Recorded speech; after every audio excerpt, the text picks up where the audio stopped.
Marcus Chen was 3 hours into his shift at Romano's Italian kitchen, elbow-deep in soapy water and grease-stained plates, when Admiral Patricia Hensley walked through the door. Neither of them knew that a simple dinner reservation would unravel a mystery that had haunted the Navy for over 2 decades. Before we jump back in, tell us where you're tuning in from, and if this story touches you, make sure you're subscribed because tomorrow I've saved something extra special for you. The lunch rush at Romano's had been brutal. Marcus wiped sweat from his forehead with the back of his wrist, careful not to contaminate his rubber gloves as he attacked a particularly stubborn lasagna dish. The industrial dishwasher hummed behind him, churning through another load of silverware and glasses. He'd been working the dish pit for 8 months now, ever since moving to Portland, and had developed a rhythm that kept him invisible to both customers and most of the kitchen staff. That's exactly how Marcus preferred it. The kitchen buzzed with controlled chaos around him. Chef Rodriguez barked orders at the line cooks, while servers weaved between prep stations, balancing towers of dirty plates that seemed to multiply faster than Marcus could clean them. The familiar symphony of clattering dishes, sizzling pans, and shouted orders had become white noise to him. It was honest work, and more importantly, it was anonymous work. Marcus rolled up his sleeves higher as steam from the industrial sink fogged his safety glasses. The small tattoo on his left forearm caught the harsh fluorescent light, a silver dolphin wrapped around an anchor with 2 crossed torpedoes beneath it. Most people wouldn't recognize the insignia, but to those who knew, it told a very specific story. It marked him as one of the few, the silent warriors, who had served aboard nuclear submarines in some of the most classified operations the Navy had ever conducted. The dinner crowd was starting to trickle in when Marcus noticed the commotion near the host station. A woman in her early 60s had entered, wearing a crisp Navy blazer that somehow managed to command respect even in civilian clothes. Her silver hair was pulled back in a practical bun, and she carried herself with the unmistakable bearing of someone accustomed to giving orders and having them followed without question. Admiral Patricia Hensley, though Marcus didn't know her name yet, surveyed the restaurant with the practiced eye of someone who automatically assessed every room for tactical advantages and potential threats. It was a habit that 37 years in the Navy had burned into her neural pathways. She was in Portland for a classified briefing at the Naval Reserve Center, squeezing in a quick dinner between meetings that would determine the future of underwater warfare strategy. The hostess, a college student named Jenny, who was clearly intimidated by the woman's presence, stammered through the usual greeting. Admiral Hensley requested a quiet table, something away from the main dining area where she could review some documents over her meal. Jenny led her to a corner booth that happened to offer a clear view into the kitchen through the service window. Marcus had just finished scraping the remnants of chicken parmesan from a particularly stubborn plate when he felt eyes on him. It was a sensation he'd learned to trust during his years of service, an almost supernatural awareness that had kept him alive in situations where the margin for error was measured in milliseconds. He glanced up from his work, scanning the dining room through the service window. His blood went cold. The woman at table 12 wasn't just any customer. The way she sat, the subtle alertness in her posture, the methodical way she observed her surroundings, Marcus recognized a fellow warrior. But more than that, something about her seemed familiar, though he couldn't place where he might have seen her before. Admiral Hensley had ordered the seafood risotto and was reviewing personnel files on her tablet when her peripheral vision caught something that made her look up sharply. Through the service window, she could see into the kitchen where a dishwasher was methodically working through a pile of plates. But it wasn't his work ethic that caught her attention. It was the tattoo on his forearm. Even from a distance, she recognized the silver dolphin insignia. It was a submarine warfare qualification badge, but not just any badge.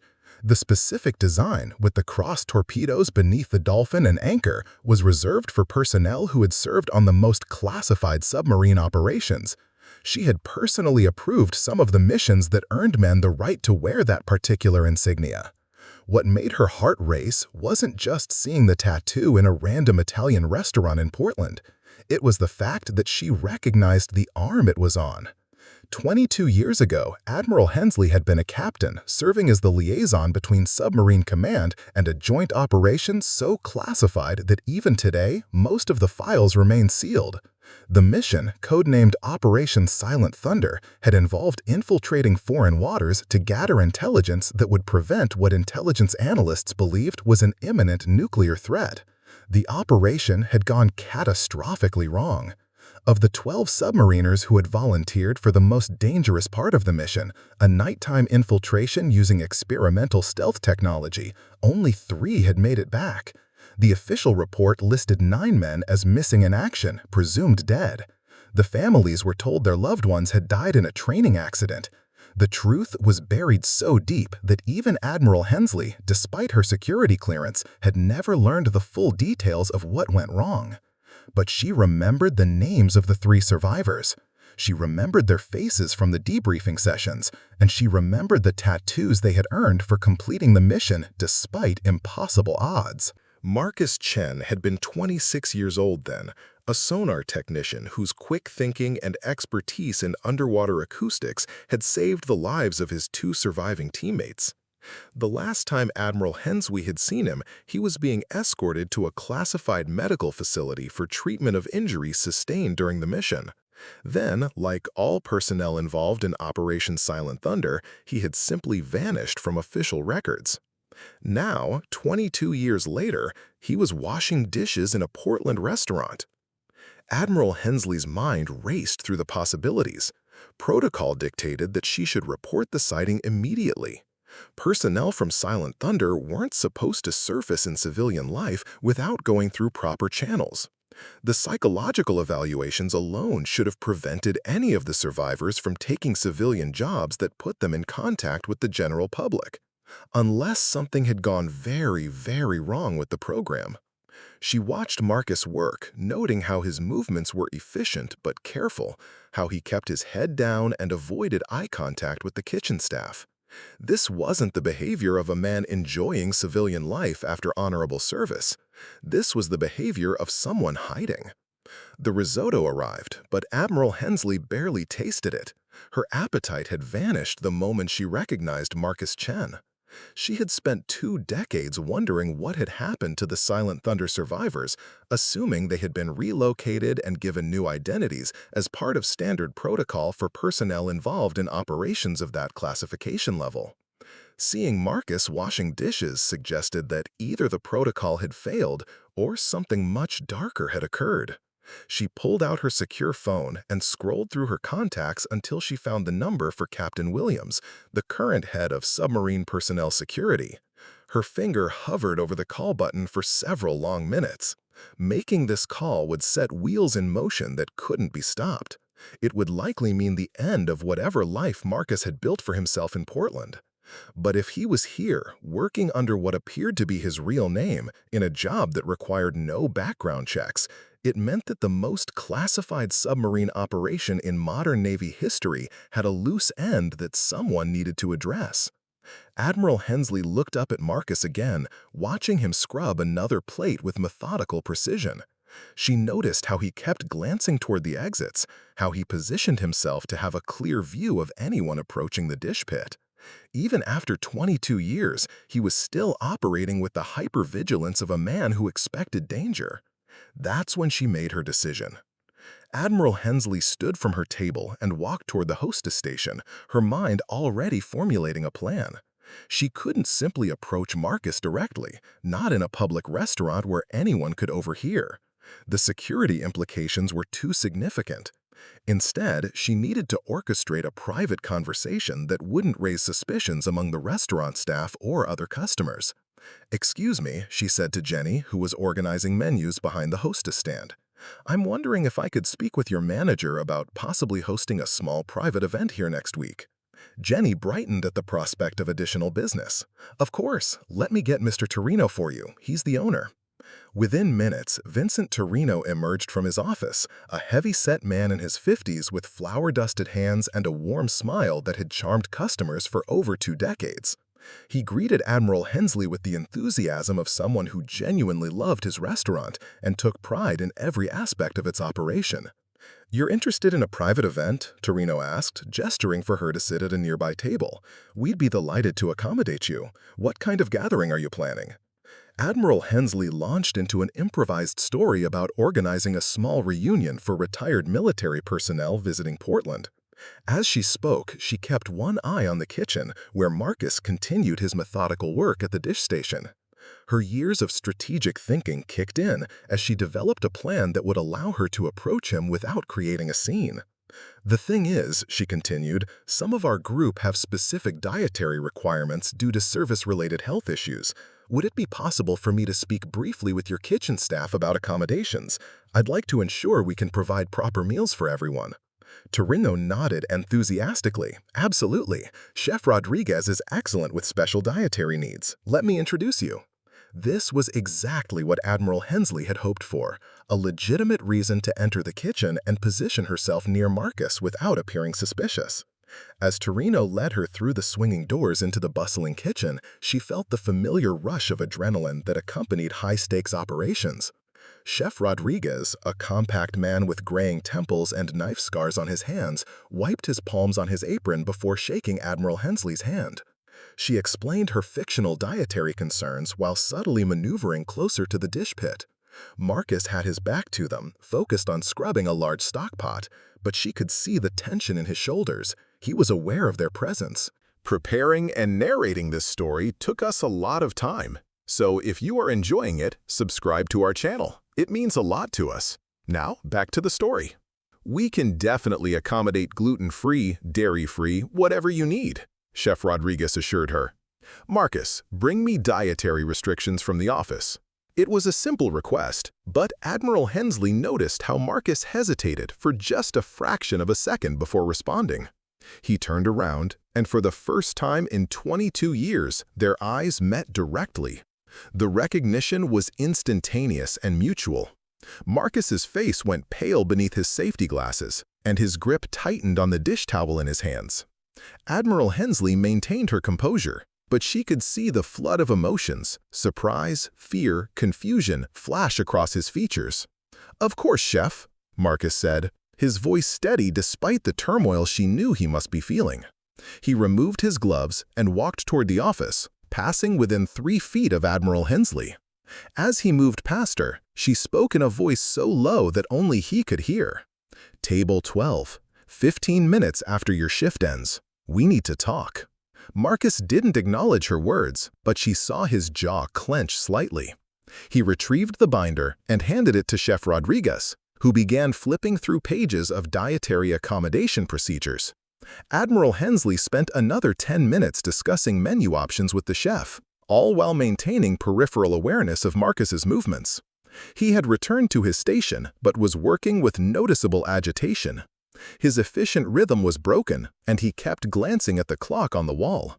After finalizing the details of her fictitious event, Admiral Hensley returned to her table and ordered coffee, settling in to wait. She used the time to make discreet inquiries using her secure phone, accessing personnel databases that were so classified they required biometric authentication. The search results were disturbing. According to official records, Marcus Chen had died in a submarine accident in 2003, 2 years after Operation Silent Thunder. His death certificate listed him as killed during a training exercise off the coast of Virginia. There was no record of him ever receiving the submarine warfare qualification that she could clearly see tattooed on his arm. Even more troubling, when she cross-referenced the names of the other Silent Thunder survivors, she found similar death certificates. All 3 men who had made it back from that catastrophic mission were officially dead, their records sealed and their families compensated for their service-related deaths. Yet Marcus Chen was very much alive, washing dishes in Portland under his real name. Admiral Hensley's coffee grew cold as she processed the implications. Either she was looking at an elaborate fraud, someone impersonating a dead submariner, or the Navy had faked the deaths of the Silent Thunder survivors. Given the classified nature of their mission and the fact that they had witnessed something significant enough to bury their identities, the latter explanation seemed more likely. But if the Navy had relocated them with new identities, why was Marcus working in a restaurant? Why hadn't he been provided with the standard benefits and support that came with witness protection programs? And why did he seem genuinely frightened rather than merely surprised to see her? At exactly 8:47 p.m., Marcus's shift ended. Admiral Hensley watched him remove his apron and wash his hands one final time before heading to the employee break room to collect his belongings. He emerged 5 minutes later wearing a worn denim jacket over his work clothes, moving with the careful alertness of someone expecting trouble. He approached her table with obvious reluctance, standing rather than sitting as if ready to flee at any moment. Up close, she could see how the years had changed him. The young submariner she remembered had been confident and sharp-eyed. The man before her now carried himself with the wariness of someone who had learned nothing from authority. "Captain Hensley," he said quietly, using her rank from their last encounter. "It's Admiral now," she replied, gesturing to the empty chair across from her. "Please, sit." Marcus remained standing. "With respect, ma'am, I think there's been some mistake. I'm just a dishwasher." Admiral Hensley studied his face, noting the lines around his eyes and the premature gray threading through his black hair. "Sonar Technician First Class Marcus Chen. Service number 447-89-2156. You served aboard the USS Scorpion during Operation Silent Thunder. You saved the lives of Petty Officer Williams and Lieutenant Commander Morrison when the primary extraction point was compromised." The blood drained from Marcus's face completely. He glanced around the restaurant, checking exit routes and potential threats, with the automatic assessment of someone's survival had once depended on such vigilance. "I don't know what you're talking about," he said, but his voice lacked conviction. Your submarine warfare qualification tattoo suggests otherwise, Admiral Hensley replied calmly. That specific design was only authorized for Silent Thunder personnel. I should know. I signed the authorization paperwork myself. Marcus closed his eyes for a moment, and when he opened them again, some of the defensive tension had left his posture. He looked defeated rather than defiant. "How did you find me?" he asked. "I didn't find you. This was pure coincidence. I'm in Portland for meetings at the Naval Reserve Center. I chose this restaurant at random." She paused, letting that sink in. "The question is, why do the Navy's records show that you died 21 years ago?" Marcus finally sat down, but he chose a chair that gave him a clear view of both the front door and the kitchen exit. Because that was the deal. Marcus Chen, submarine veteran, was supposed to die. In exchange, I got a new identity and a promise that I'd never have to answer questions about what happened during Silent Thunder. "But you're still using your real name?" "The new identity lasted about 6 months before someone tried to kill me." Marcus spoke matter-of-factly, as if assassination attempts were mundane occurrences. "Turns out the people who wanted us dead weren't limited to foreign governments. I've been running ever since." Admiral Hensley felt a chill that had nothing to do with the restaurant's air conditioning. Someone within the Navy has been hunting Silent Thunder survivors? I don't know if it's Navy personnel specifically, but someone with access to classified information and significant resources. Marcus unconsciously rubbed his left shoulder, where Admiral Hensley now noticed the edge of what looked like an old scar extending beyond his shirt collar. They found Williams in Denver in 2005. Morrison lasted until 2008 before they caught up with him in Miami. You're saying the other survivors are actually dead? I'm saying I attended their funerals, real ones, not the fake military ceremonies their families got. Marcus's voice carried a bitterness that spoke of years of isolation and fear. As far as I know, I'm the only one left. Admiral Hensley's mind raced through the implications. If Marcus was telling the truth, then Operation Silent Thunder hadn't just been a mission failure. It had been followed by a systematic elimination of witnesses. But witnesses to what? The official files she had access to contained only sanitized summaries of the operation's objectives and outcome. "What exactly did you see during Silent Thunder?" she asked.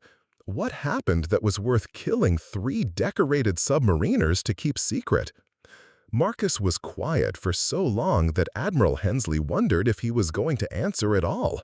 When he finally spoke, his voice was barely above a whisper. "We found something down there that wasn't supposed to exist. Something that would have changed everything people thought they knew about underwater warfare capabilities." He looked directly at her for the first time since sitting down. "The question is, Admiral, are you here to finally finish what someone started 22 years ago? Or are you here to help me understand why my brothers had to die?" Admiral Hensley realized that her chance encounter with Marcus Chen had just become something far more significant than a reunion with a former subordinate. She was now sitting across from potentially the only living witness to a conspiracy that reached into the highest levels of naval command.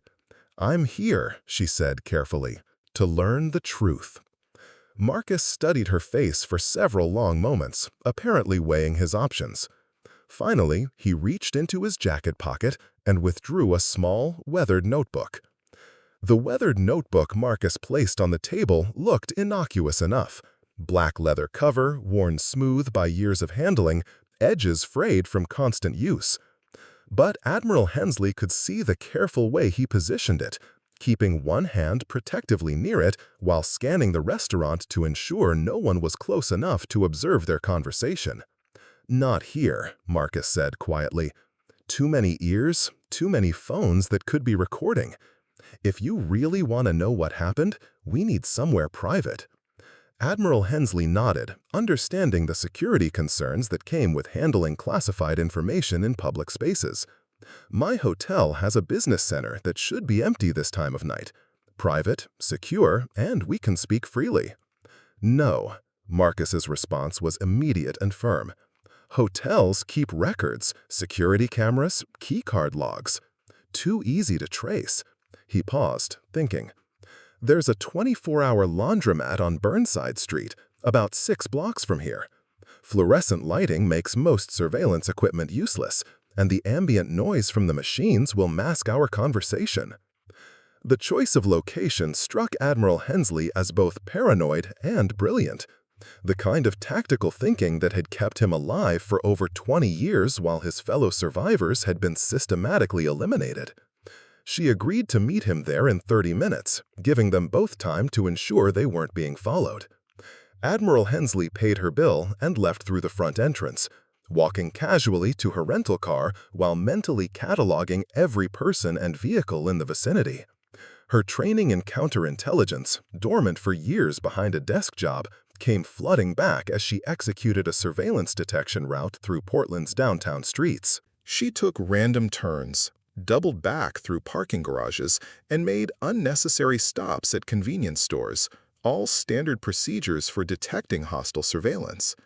By the time she reached the laundromat, she was confident that no one was following her. The Sudsy Coin laundromat was exactly as Marcus had described, harshly lit, filled with the constant rumble and hiss of industrial washing machines, and populated by a handful of late-night customers who were too focused on their laundry to pay attention to anything else. Admiral Hensley found Marcus in the back corner, feeding quarters into a dryer that he clearly didn't need to use. He gestured for her to sit on one of the plastic chairs arranged near the folding tables. The location he'd chosen was perfect for their purposes, far enough from other customers to prevent eavesdropping, positioned so they could see anyone approaching, and surrounded by enough ambient noise to defeat most listening devices. Marcus opened the notebook and turned it so Admiral Hensley could see the pages. The contents made her breath catch in her throat. Detailed technical drawings, sonar readings, photographs, and handwritten notes filled every page. This wasn't just a personal journal, it was a comprehensive intelligence dossier that should have been classified at the highest levels of government. "Operation Silent Thunder wasn't what they told us," Marcus began, his voice barely audible over the mechanical sounds surrounding them. "We were briefed that we were conducting reconnaissance on suspected foreign submarine activity in international waters.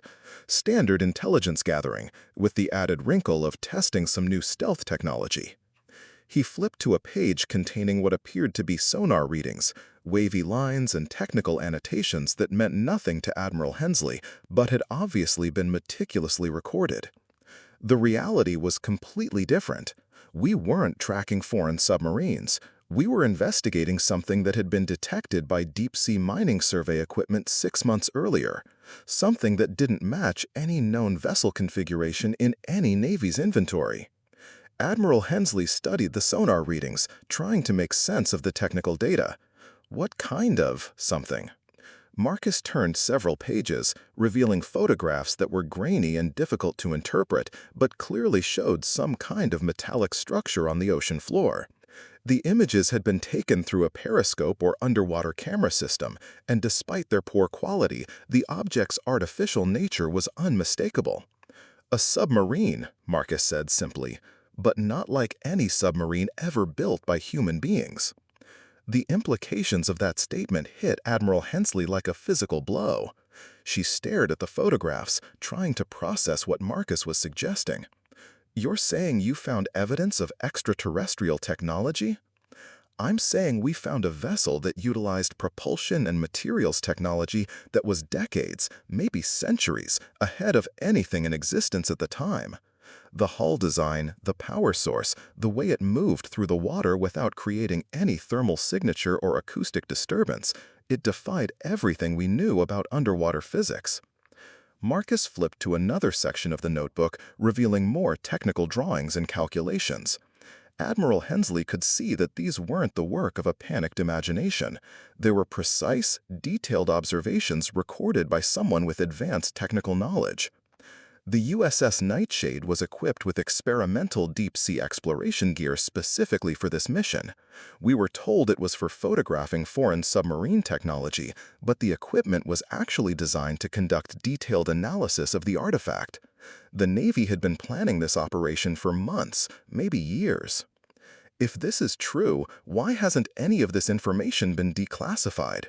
Technology like this could revolutionize underwater warfare, energy production, propulsion systems. Because, Marcus interrupted, the artifact wasn't abandoned. It was occupied. The air in the laundromat suddenly felt thin. Admiral Hensley found herself holding her breath as Marcus continued his account, his voice taking on the distant quality of someone reliving a traumatic memory. "We approached the site using standard reconnaissance protocols. The Nightshade's sonar indicated the object was approximately 400 feet in length, roughly cylindrical, resting in a deep-sea trench about 800 miles southwest of the Azores. Initial scans showed it was constructed from materials that didn't register on any of our detection equipment. Not metal, not ceramic, not any composite material we were familiar with." Marcus paused to flip several more pages, revealing what appeared to be technical specifications written in his own handwriting, alongside official Navy documentation that had clearly been photocopied from classified sources. Lieutenant Commander Morrison was our dive operations specialist. He suited up in the experimental atmospheric diving system, a prototype that allowed for extended deep-sea exploration at depths that would crush conventional diving equipment. The plan was for him to conduct a close-range visual inspection while Williams and I monitored from the submarine. Admiral Hensley could see where this was leading, and she dreaded hearing the rest of the account. What happened when he approached the artifact? It responded to his presence. Marcus's hands were trembling slightly as he turned to a page filled with sonar readouts that showed distinctive patterns, regular, repetitive signals that could only have been artificially generated. The moment Morrison's diving system came within 100 meters of the object, it began transmitting some kind of acoustic signal. Not sonar, not any form of communication we recognized, but definitely intelligent in origin. The laundromat around them faded into background noise as Admiral Hensley focused entirely on Marcus's account. She realized she was witnessing the revelation of what might be the most significant discovery in human history, and understanding why people had been willing to kill to keep it secret. Morrison reported that the object's surface began to change as he approached. Sections that had appeared solid became transparent, revealing an interior that was clearly designed for habitation, not by humans, but by something with similar basic requirements: atmosphere, mobility, technological interfaces. Marcus showed her a series of sketches that depicted the interior of the craft as Morrison had described it. The drawing showed curved corridors, chamber-like rooms, and what appeared to be control surfaces or instrument panels arranged in patterns that suggested a fundamentally different approach to spacecraft design. And then Morrison saw them. Admiral Hensley didn't need to ask who "them" referred to. The weight of Marcus's revelation was becoming clear. Operation Silent Thunder hadn't just discovered advanced technology, they had made first contact with non-human intelligence. "How many?" she asked. Morrison reported seeing 3 distinct entities, humanoid in basic shape but clearly not human. Taller, more slender, with physiological features that suggested adaptation to underwater environments.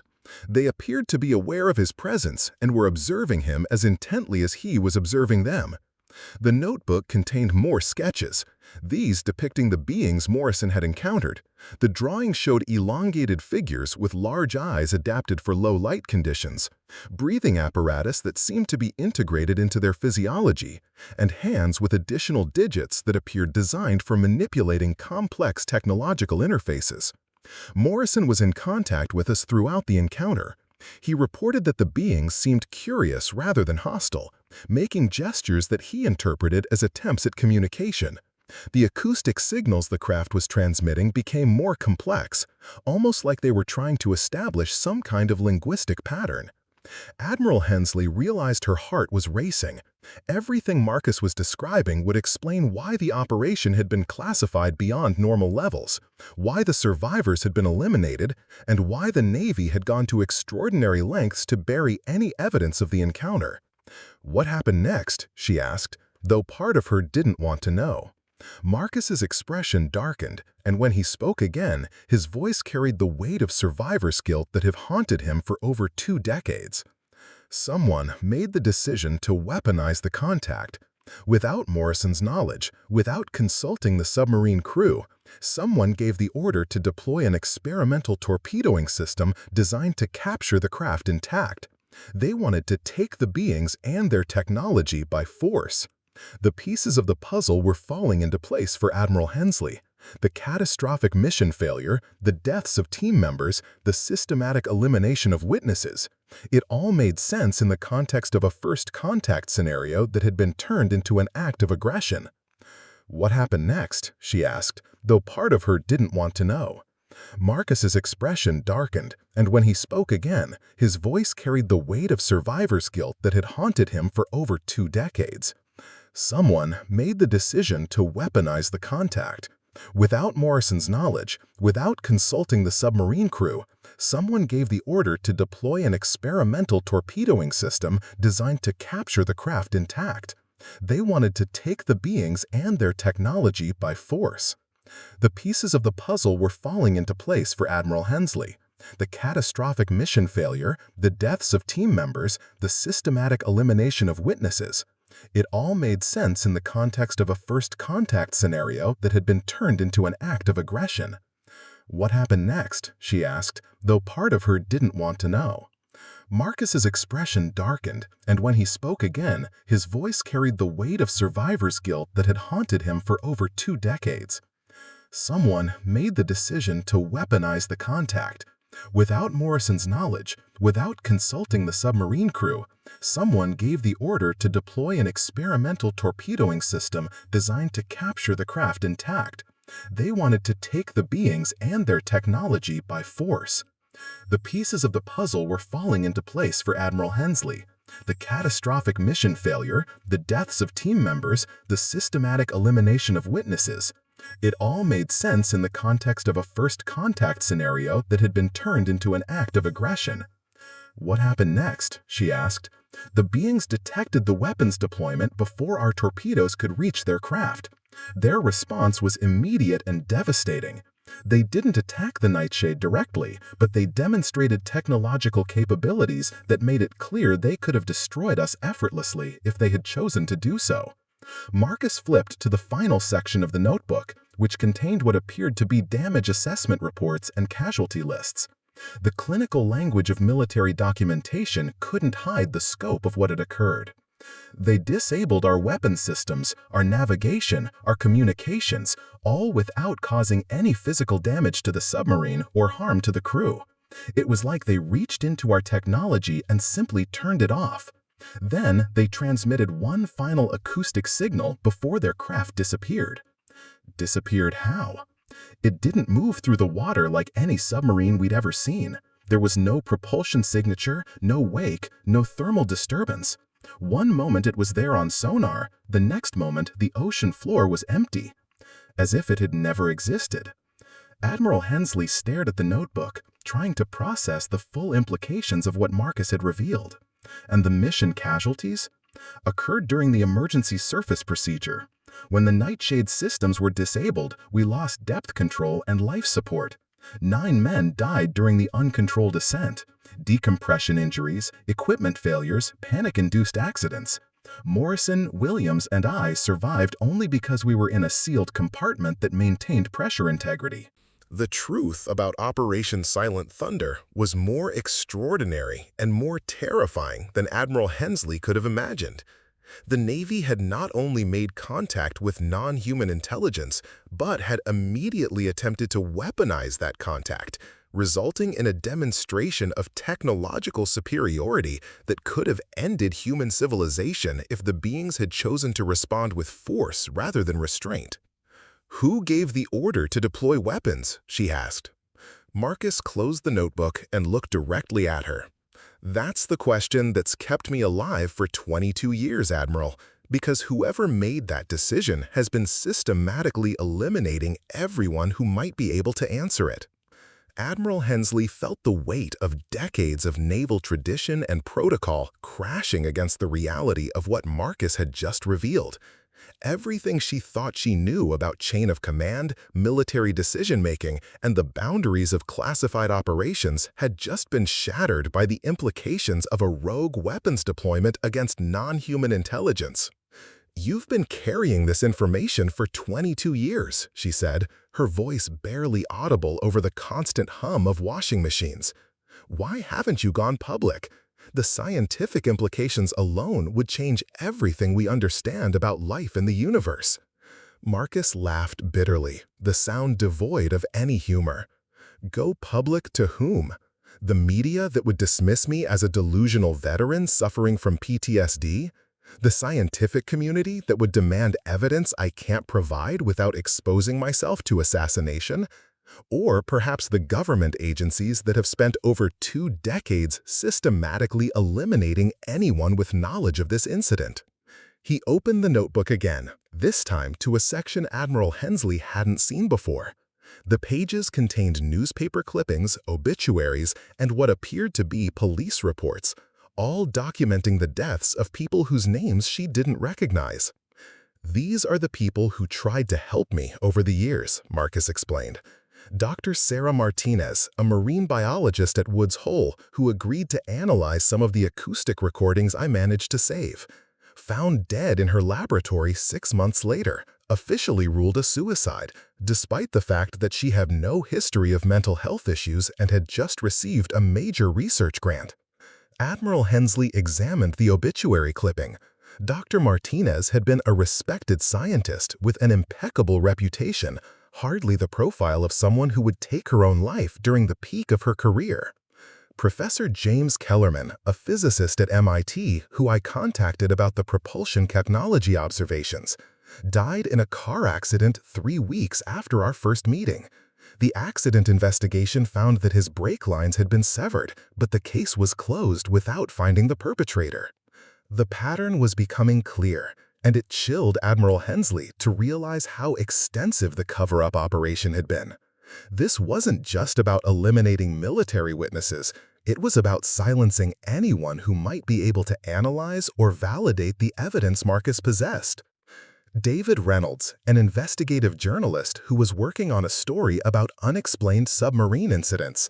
He contacted me after somehow connecting my name to Operation Silent Thunder. Found dead in his apartment from what appeared to be a drug overdose, despite the fact that he had never used illegal substances in his life. Marcus flipped through several more pages of similar documentation.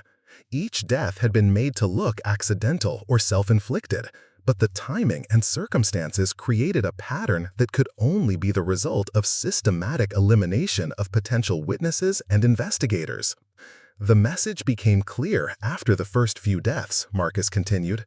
Anyone who tried to help me, anyone who showed interest in investigating the truth, anyone who possessed information that could corroborate my account, they all ended up dead.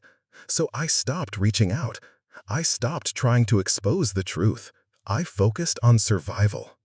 Admiral Hensley studied the documentation, her mind racing through the implications. The scope of the cover-up suggested resources and coordination that could only come from the highest levels of government. This wasn't the work of a single rogue officer or even a department. This was a multi-agency operation with unlimited funding and complete disregard for civilian casualties. "How did you manage to stay alive when Williams and Morrison didn't?" she asked. "Luck, paranoia, and the fact that I had something they needed." Marcus reached into his jacket and withdrew a small electronic device about the size of a smartphone.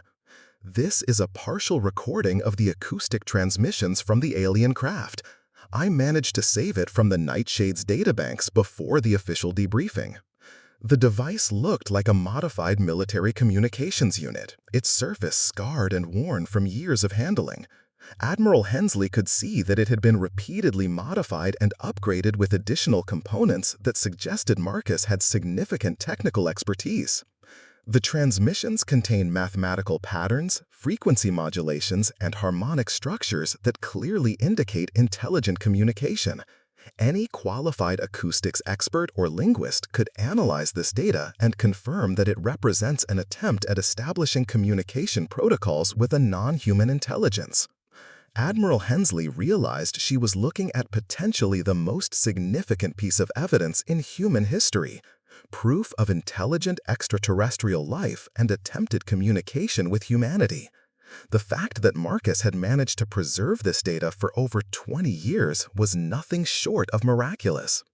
"Why haven't they been able to find you?" she asked. "Because I learned to think like them." Marcus's expression hardened with the kind of determination that comes from years of survival against impossible odds. "I studied every aspect of the deaths of Williams and Morrison. I analyzed the methods used to eliminate the civilian witnesses. I identified the patterns in their operations and developed countermeasures." He showed her another section of the notebook that contained what appeared to be surveillance detection procedures, false identity protocols, and operational security measures that would have impressed intelligence professionals. "I change locations every 6 to 8 months, never using the same route twice. I avoid all forms of electronic communication except for emergency situations. I work jobs that pay cash and don't require extensive background checks. I maintain multiple backup escape plans for every situation." The level of operational sophistication Marcus had developed was remarkable, but Admiral Hensley could see the cost it had exacted. This wasn't living, it was existing in a constant state of vigilance and isolation that would have broken most people years ago. "The recording device is my insurance policy," Marcus continued. "They know I have it, and they know that if anything happens to me, it's programmed to automatically transmit the data to multiple international news organizations and scientific institutions. As long as I'm alive and checking in regularly, the data stays secure.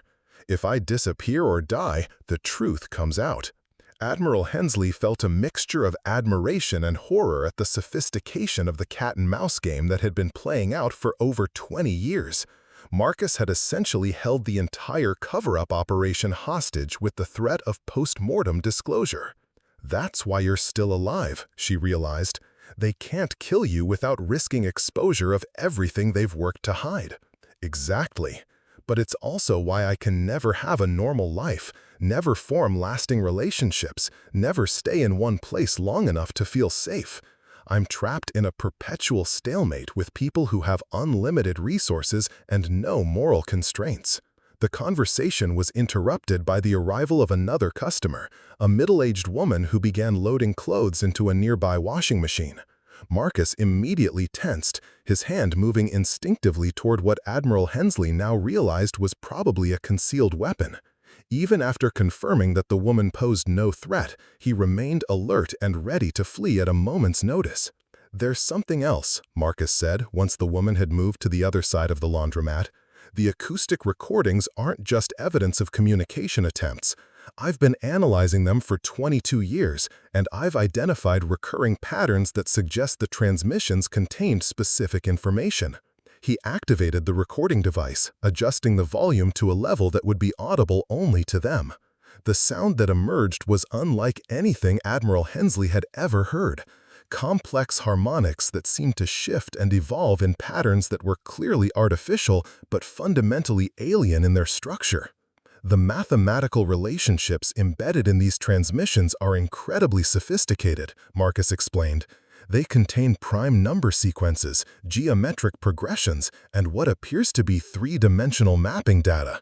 I believe the beings were attempting to share scientific information with us. Admiral Hensley listened to the alien communication, feeling a mixture of awe and terror at the reality of what she was experiencing. This was proof that humanity was not alone in the universe, and that first contact had already occurred, but had been turned into an act of aggression by unknown parties within the U.S. military. "What kind of scientific information?" she asked. "Based on the mathematical patterns and frequency modulations, I believe they were sharing details about their propulsion technology, their understanding of underwater physics, and possibly even their knowledge of other intelligent species in the galaxy." Marcus paused the recording and looked directly at her. "Admiral, what if this wasn't the first time they've attempted to make contact? What if there have been other encounters that were also covered up?" The implications of that question sent a chill through Admiral Hensley that had nothing to do with the laundromat's air conditioning. If Marcus was right, then the systematic cover-up of Operation Silent Thunder might be part of a much larger conspiracy to prevent humanity from learning about extraterrestrial contact. "I've spent decades researching unexplained naval incidents, submarine disappearances, and acoustic anomalies that might be connected to similar encounters. The patterns are there if you know what to look for. Incidents that were classified beyond normal levels, personnel who disappeared or died under suspicious circumstances, technology developments that seemed to advance too rapidly for normal research timelines." He showed her yet another section of the notebook containing incident reports, timeline analyses, and theoretical connections between various unexplained military events over the past several decades. The USS Thresher disaster in 1963, the disappearance of the USS Scorpion in 1968, the acoustic anomalies detected during the SOSUS program throughout the Cold War.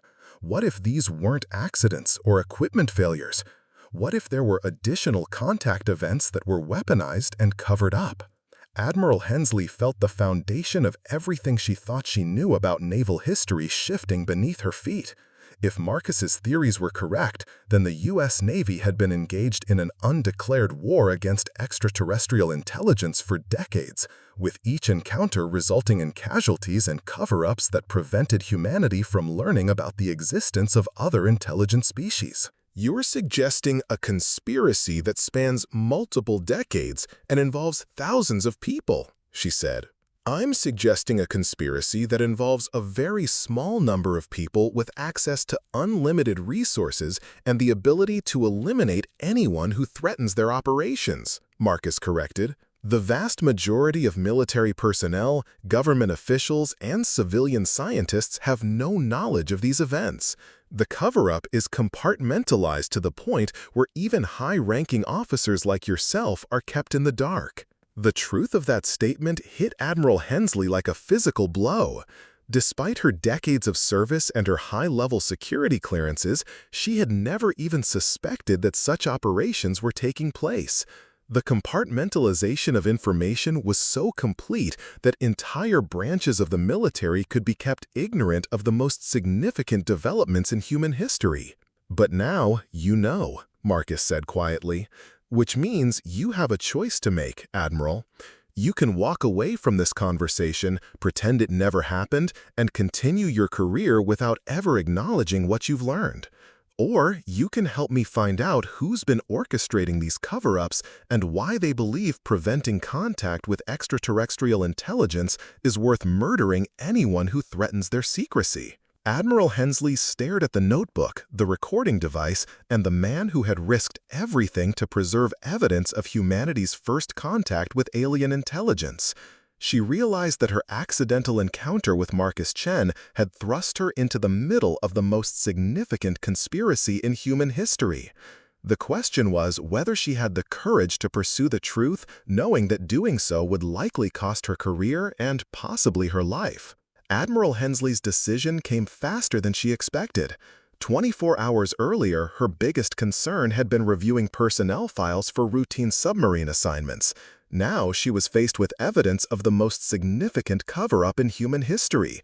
And despite the career-ending implications, her sense of duty to the truth overrode every instinct for self-preservation. "I'm in," she said simply, "but we need to be strategic about this. If you're right about the scope of this conspiracy, then approaching it directly will only get us both killed." Marcus nodded, relief evident on his face for the first time since she'd recognized him. "I've been developing a plan for years, but I needed someone with high-level access to make it work. Someone who could navigate the classified systems and identify the key players without triggering security alerts." He opened the notebook to a section she hadn't seen before, detailed organizational charts, personnel files, and connection maps that showed relationships between various military and civilian officials over the past 3 decades. The order to weaponize first contact didn't come from the standard chain of command, Marcus explained. Operation Silent Thunder was officially under the jurisdiction of naval intelligence, but the weapons deployment authorization bypassed normal protocols. Someone with authority above the mission commanders gave that order directly. Admiral Hensley studied the organizational charts, recognizing many of the names from her own career. These weren't shadowy conspiracy figures, they were respected officers and civilian officials who had shaped naval policy for decades. The problem is that whoever issued that order is still in a position of authority, possibly even higher up the chain of command than they were 22 years ago, Marcus continued. They've had over 2 decades to consolidate power and eliminate threats. We can't approach this like a normal investigation. What do you propose? Marcus closed the notebook and leaned forward, his voice dropping to barely above a whisper. We force them to expose themselves.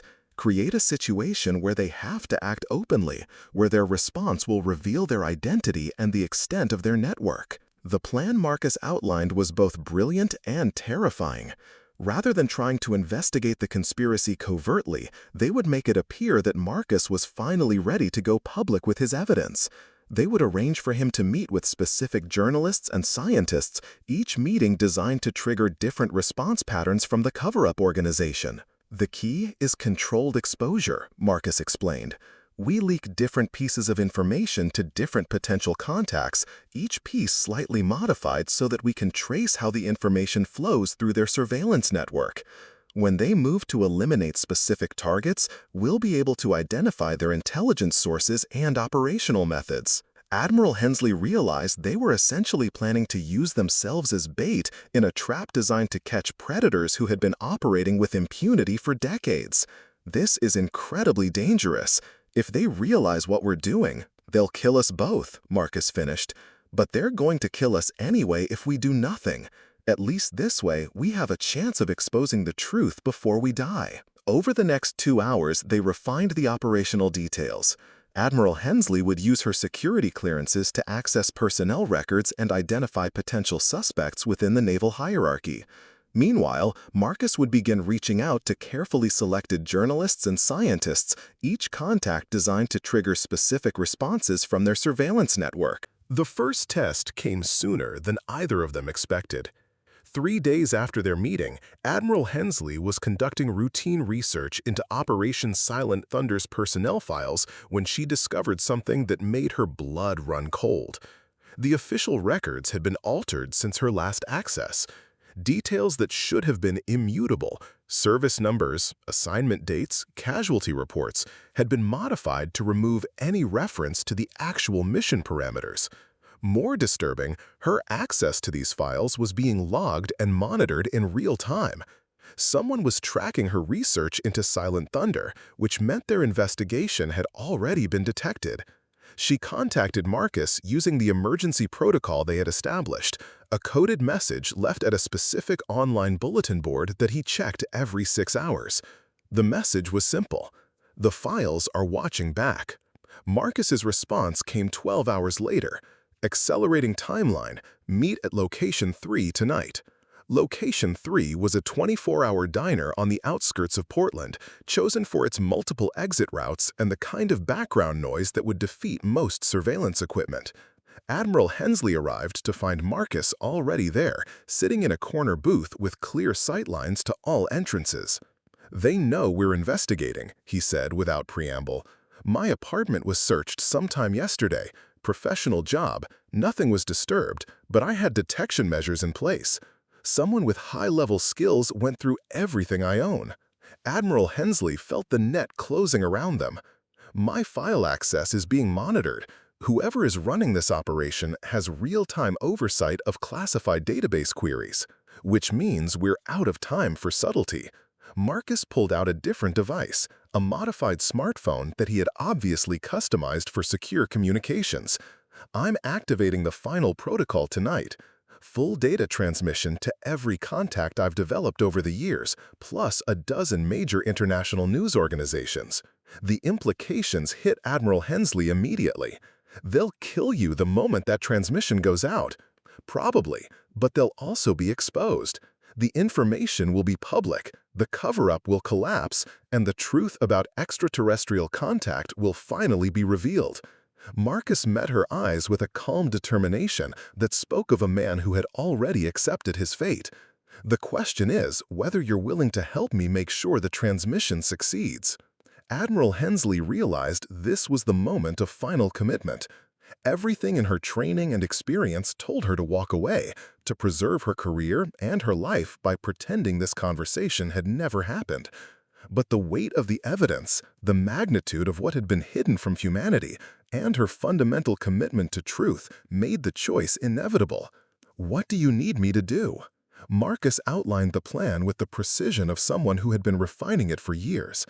The data transmission would require multiple redundant pathways to ensure it couldn't be stopped or intercepted. Admiral Hensley's security clearances would allow her to access communication networks that Marcus couldn't reach on his own. The transmission has to happen simultaneously across multiple channels. If they can stop or intercept even one pathway, they might be able to contain the disclosure. But if the information goes out through 15 different routes at the same time, targeting different types of recipients in different countries, it becomes impossible to suppress. They spent the next 4 hours setting up the technical infrastructure for the disclosure. Admiral Hensley used her access to military communication systems to establish secure uplinks, while Marcus prepared the data packages that would contain the alien communications, the technical evidence, and the documentation of the cover-up conspiracy. As dawn approached, they were ready to execute the most significant whistleblowing operation in human history. "There's something else you need to know," Marcus said as they prepared for the final transmission. "The alien communications I recorded, I've been analyzing them for 22 years, and I finally decoded part of the message." He activated the recording device one final time, but instead of the complex harmonics Admiral Hensley had heard before, the sound had been processed into something resembling human speech patterns. "Warning," the artificially translated voice said. "Hostile response detected. Communication terminated to prevent escalation. Peaceful contact will be attempted again when species demonstrate readiness for coexistence." The implications of that message reverberated through Admiral Hensley's consciousness like a physical shock. The aliens hadn't just defended themselves against human aggression. They had made a conscious decision to postpone contact until humanity proved it was ready for peaceful interaction. The cover-up isn't just hiding evidence of first contact. It's preventing humanity from learning the lessons we need to learn before contact can be safely resumed. Admiral Hensley understood that they weren't just exposing a military conspiracy. They were potentially opening the door for humanity's second chance at establishing peaceful relations with extraterrestrial intelligence. At exactly 6 a.m. Pacific time, they initiated the transmission sequence. The data flowed out through 15 different pathways simultaneously: military communications networks, civilian internet connections, satellite uplinks, and international diplomatic channels. Within minutes, journalists in London, Tokyo, Berlin, and Sao Paulo were receiving detailed documentation of Operation Silent Thunder. Scientists at major universities were getting copies of the alien acoustic recordings. Government officials in allied nations were being presented with evidence of the American cover-up conspiracy. Marcus watched the transmission progress indicators with the satisfied expression of someone who had finally completed a mission that had consumed over 2 decades of his life. "It's done," he said simply. "Whatever happens to us now, the truth is out there." Admiral Hensley felt a mixture of terror and exhilaration as she realized there was no going back. Within hours, the most significant secret in human history would be public knowledge, and the people who had killed to protect that secret would be exposed. They didn't have to wait long for a response. At 6:47 a.m., Marcus's emergency detection systems triggered an alert. "We have company," he said, already moving toward the diner's rear exit. 3 vehicles, coordinated approach, professional surveillance pattern. Through the diner's windows, Admiral Hensley could see black SUVs positioning themselves to block all escape routes. The occupants moved with the fluid coordination of military or intelligence operatives who had conducted this type of operation many times before. "They're not here to arrest us," Marcus observed calmly. "This is a termination operation." Admiral Hensley realized she was about to discover whether their data transmission had been successful and whether the truth about extraterrestrial contact would survive their own deaths. As armed figures began emerging from the vehicles, Marcus handed her a small device that looked like a car key fob. "Dead man's switch," he explained. "If our biometric signatures stop registering, it triggers additional data releases that even I don't know about. Insurance against insurance."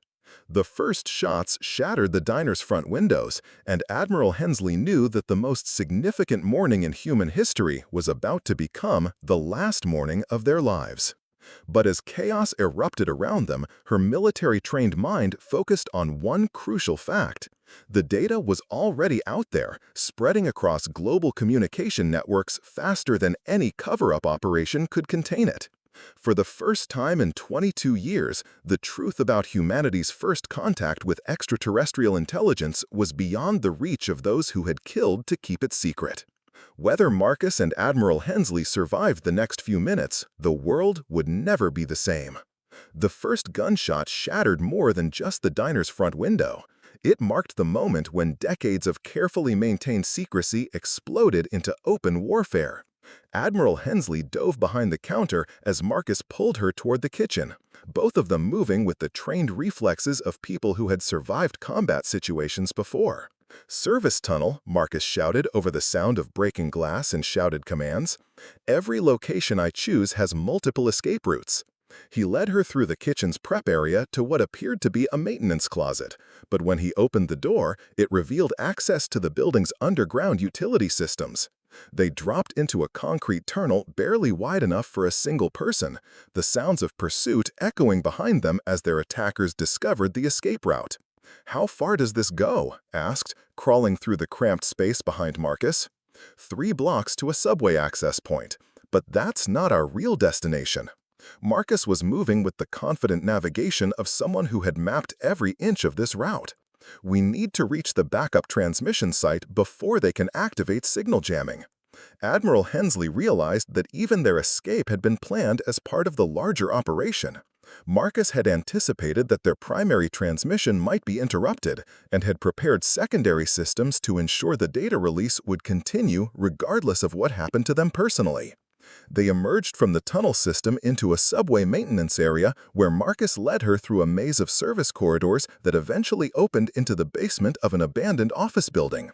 The space had been converted into a sophisticated communication center, with multiple computer systems, satellite equipment, and backup power systems that hummed with electronic activity.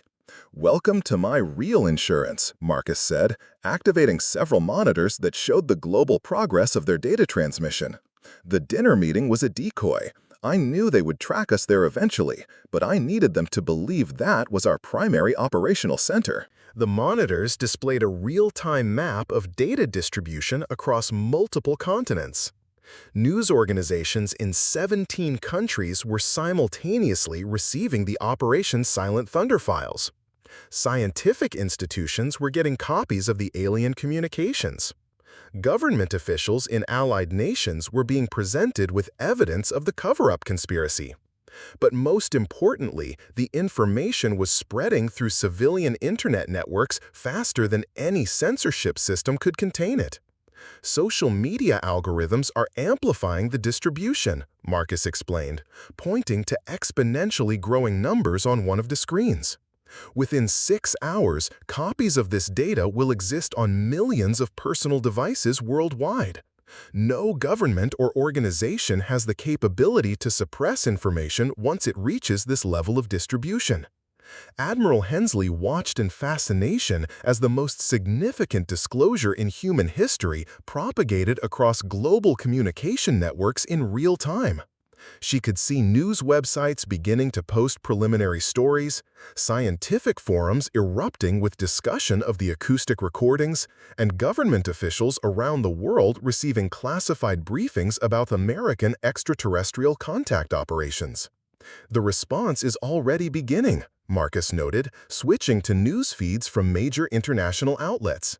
BBC, Reuters, Deutsche Welle, NHK, they're all running breaking news alerts about potential extraterrestrial contact evidence. The initial media coverage was cautious, with most outlets emphasizing the need for verification and analysis. But Admiral Hensley could see that the sheer volume and technical sophistication of the released information was forcing serious consideration rather than immediate dismissal. "This is Dr. Elena Vasquez from the University of Barcelona," came a voice from one of the audio feeds Marcus had activated. "I've had 15 minutes to review the acoustic data that was just transmitted to our xenolinguistics department, and I can confirm that these recordings demonstrate mathematical and harmonic structures that are clearly artificial in origin and unlike any known human communication protocols." Similar confirmations were beginning to emerge from scientific institutions worldwide. The alien communications Marcus had preserved weren't just being taken seriously, they were being validated by experts who had no connection to the original Operation Silent Thunder conspiracy. The beauty of this approach, Marcus explained, is that the conspiracy can't discredit all of these independent analysts simultaneously. They can't claim that professors in 12 different countries are all part of some elaborate hoax. The evidence speaks for itself. Admiral Hensley realized they were witnessing the collapse of the most successful cover-up in modern history. 22 years of systematic elimination of witnesses, falsification of records, and suppression of evidence was being undone by the simple act of making the information too widespread to contain. But their celebration was interrupted by alarms from Marcus's security systems. "They found us," he said, checking surveillance feeds that showed armed figures surrounding the building. "Faster than I expected. Someone with serious resources is coordinating this response." The tactical situation was deteriorating rapidly. Unlike the diner, this location had been chosen for communications capability rather than escape options. They were essentially trapped in an underground bunker with the most significant evidence in human history, while unknown forces gathered above them to prevent any further disclosures. "There's something else," Admiral Hensley said, studying one of the communication feeds. "Look at the coordination of these response teams. The equipment, the training, the resources, this isn't just a military operation. This is an intelligence community with unlimited funding." Marcus nodded grimly. "I've suspected for years that the Silent Thunder cover-up involved more than just Navy personnel. The systematic elimination of witnesses required resources and coordination that suggested CIA or NSA involvement, possibly in conjunction with international partners. They were interrupted by a new development on the news feeds. Government officials were beginning to issue statements about the disclosed information, but rather than denying its authenticity, they were acknowledging its significance while claiming ignorance about the cover-up operations. "This is Secretary of Defense Margaret Thompson," came an official statement from Washington. "We are taking these allegations extremely seriously and have ordered a comprehensive investigation into any unauthorized operations that may have been conducted without proper oversight or authorization." Similar statements were emerging from officials in allied nations, all expressing shock at the revelations and promising thorough investigations. But Admiral Hensley noticed a pattern in the carefully worded responses that suggested coordination rather than genuine surprise. "They're implementing damage control protocols," she realized. "This isn't unexpected confusion. This is a planned response to contain the political fallout while preserving the underlying power structure." The sounds of forced entry echoed through the building above them, growing closer as their pursuers worked their way toward the basement communications center. But rather than showing fear, Marcus appeared almost relieved. "They're too late," he said, indicating the transmission status displays. 93% distribution completion. Even if they shut down our systems now, the information has reached critical mass for self-sustaining propagation. Admiral Hensley realized that Marcus had achieved something unprecedented. He had successfully forced the disclosure of humanity's most significant secret despite decades of murderous opposition. But the cost was becoming clear as armed figures reached the basement level and began working to breach their final defensive barriers. "There's one more thing," Marcus said, activating a final system that had remained dormant throughout their operations. The original alien transmission wasn't just a warning about hostile response, it contained coordinates. A new display activated, showing star charts and astronomical data that Marcus had decoded from the alien communications over his years of analysis. They told us where they came from, and more importantly, they told us where they'll be waiting if we ever become ready for peaceful contact. The implications were staggering. Not only had humanity made contact with extraterrestrial intelligence, but the aliens had provided a roadmap for re-establishing communication once humanity matured beyond its tendency toward violent first responses. The coordinates point to a location approximately 47 light-years from Earth, in a star system that appears to have been artificially modified to serve as a communications hub. They're not just random visitors. They're part of an organized network of intelligence that spans multiple star systems. Admiral Hensley felt the weight of cosmic perspective settling over her as she realized they had uncovered evidence not just of alien contact, but of a galactic community that humanity had been inadvertently excluded from due to its aggressive response to first contact. The basement door exploded inward as their pursuers finally breached the final barrier. Armed figures in tactical gear flooded into the communication center, moving with lethal efficiency toward Marcus and Admiral Hensley. But instead of surrender or desperation, Marcus activated one final protocol. "Global transmission complete," announced an automated system. "Secondary distribution networks activated. Tertiary backup systems engaged. Data preservation and proliferation are now autonomous." The alien communications, the evidence of the cover-up conspiracy, the coordinates for future contact, and the complete documentation of humanity's first encounter with extraterrestrial intelligence were now permanently embedded in global information networks beyond any government's ability to suppress or control. As tactical teams surrounded them with weapons drawn, Admiral Hensley realized that regardless of what happened in the next few minutes, Marcus had accomplished something that would change the course of human civilization forever. The truth about extraterrestrial contact was now public knowledge, and for the first time in over 20 years, humanity had the opportunity to prepare for peaceful interaction with alien intelligence. The lead operative lowered his weapon slightly, speaking into a communication device with obvious frustration. "Command, this is Team Leader. The transmission is complete. Information is in global circulation beyond our ability to contain. Recommend immediate shift to damage control and narrative management protocols." Admiral Hensley and Marcus exchanged glances, both understanding that they had witnessed the moment when a 22-year conspiracy finally met an adversary it couldn't eliminate. The truth had proven more resilient than those who had tried to bury it, and the future of human contact with extraterrestrial intelligence was now in the hands of the entire human species, rather than a small group of individuals who had appointed themselves as guardians of humanity's cosmic ignorance. As chaos erupted around the world in response to the greatest disclosure in human history, two people in a basement communication center had successfully changed everything humanity thought it knew about its place in the universe. 6 months after the disclosure that shattered humanity's understanding of its place in the universe, Admiral Patricia Hensley stood before the newly formed Congressional Committee on Extraterrestrial Contact Oversight. The sterile hearing room bore no resemblance to the chaotic basement where she and Marcus had transmitted the most significant information in human history, but the weight of that moment still pressed down on her as she prepared to testify. The world had changed in ways both profound and unexpected. Rather than the panic and social collapse that conspiracy theorists had predicted, the revelation of extraterrestrial contact had catalyzed an unprecedented period of international cooperation and scientific advancement. Humanity's response to learning about alien intelligence had proven far more mature than the military officials who had tried to weaponize first contact. Admiral Hensley, began Congresswoman Sarah Martinez, the committee chairwoman, whose own background in astrophysics had made her a natural choice to lead the investigation. In your expert opinion, how has the disclosure of Operation Silent Thunder affected global security and international relations? Admiral Hensley had spent months preparing for this question, but the answer still felt surreal.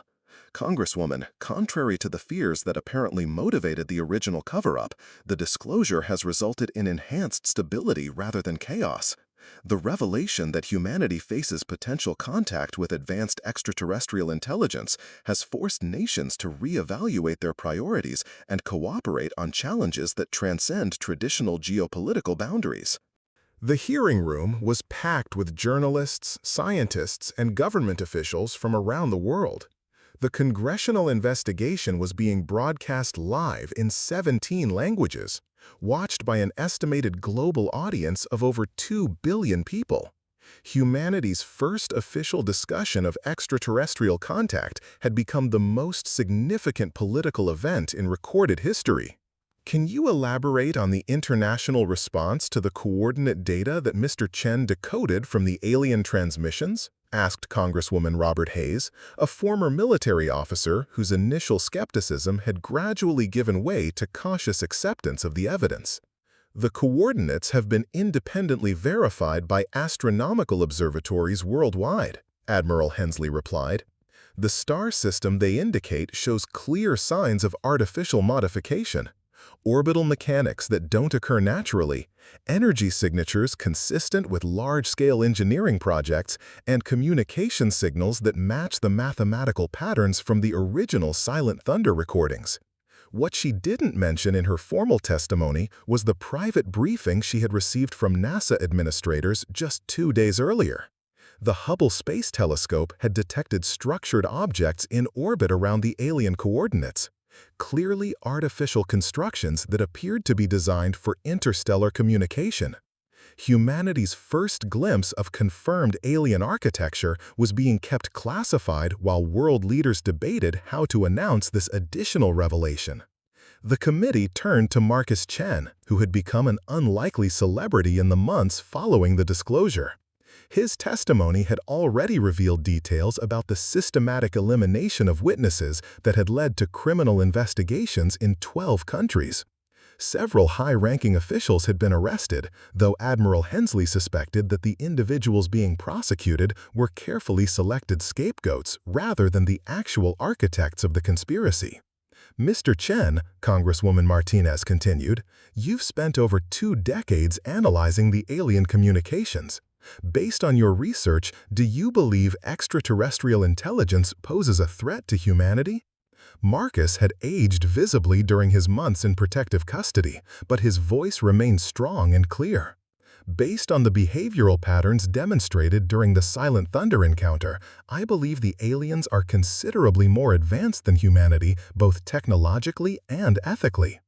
Their response to our unprovoked attack was measured and defensive rather than retaliatory. They could have destroyed the USS Nightshade effortlessly, but they chose to disable our weapons and withdraw rather than escalate the conflict. He paused, consulting his ever-present notebook that had become one of the most significant historical documents of the 21st century. More importantly, their final transmission contained what I interpret as an educational component. They weren't just warning us about hostile responses, they were providing information that could help humanity develop the wisdom necessary for peaceful interstellar contact. Admiral Hensley watched the committee members process this information with expressions ranging from wonder to barely concealed terror. The reality of humanity's cosmic situation was still sinking in for most people. They were not the dominant intelligence in the universe, and their first contact with advanced aliens had nearly resulted in catastrophic consequences due to military aggression.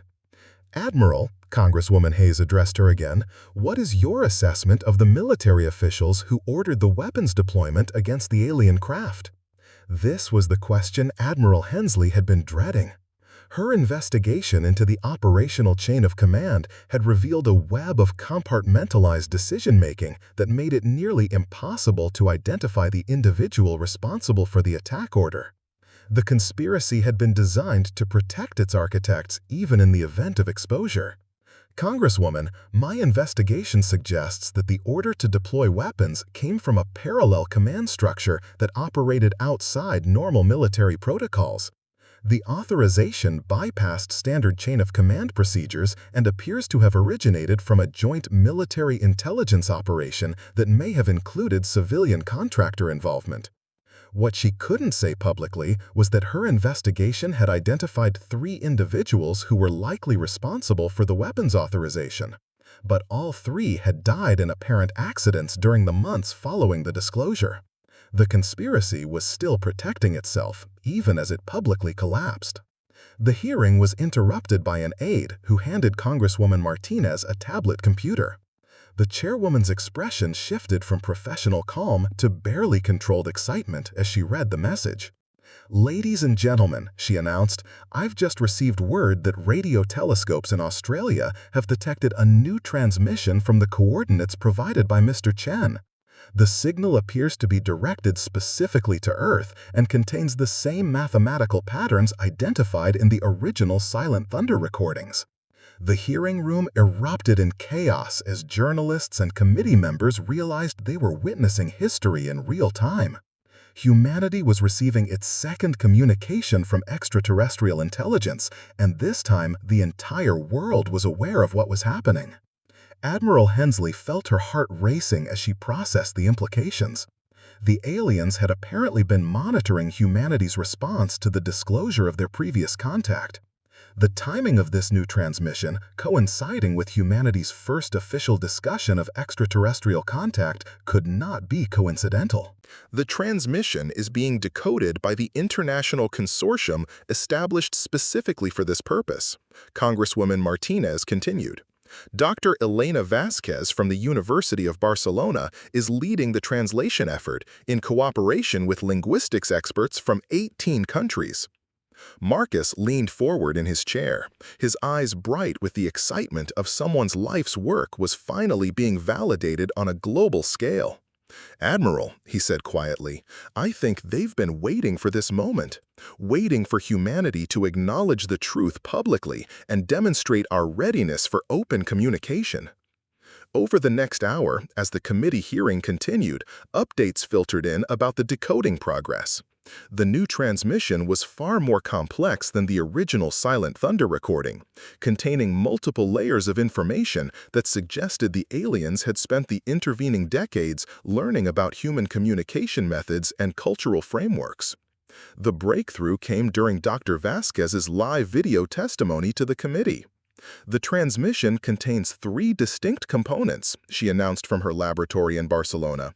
"First, a mathematical confirmation of the original coordinate data, apparently to verify their identity. Second, a historical review of human technological development since the Silent Thunder encounter, suggesting they have been monitoring our progress for over 2 decades. Admiral Hensley felt a chill as she realized the aliens had been watching humanity's response to their first contact attempt, observing how human civilization dealt with the knowledge of extraterrestrial intelligence. The third component, Dr. Vasquez continued, appears to be an invitation. The word hung in the air like a physical presence, its implications reverberating through the hearing room and through the global broadcast around the entire world.